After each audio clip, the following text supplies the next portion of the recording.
Ninakuombea maombi haya.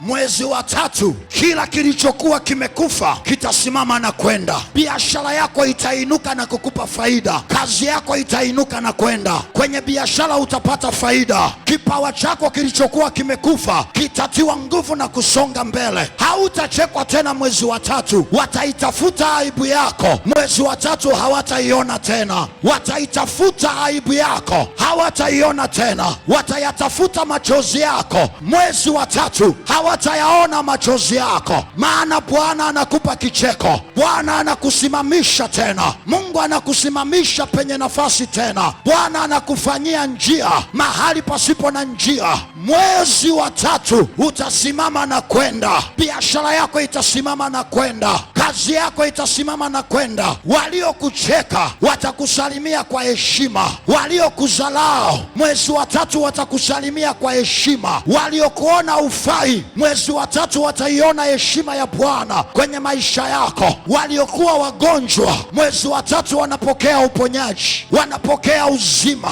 wanapokea uponyaji katika jina la Yesu Kristo wa Nazareti.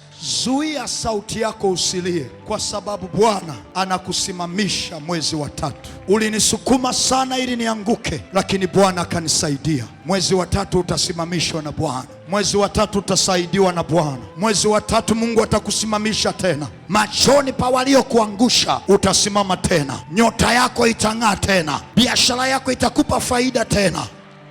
Kazini utakuwa na kibali tena katika jina la Yesu. Pokea hii baraka ya mwezi wa tatu katika jina la Yesu Kristo.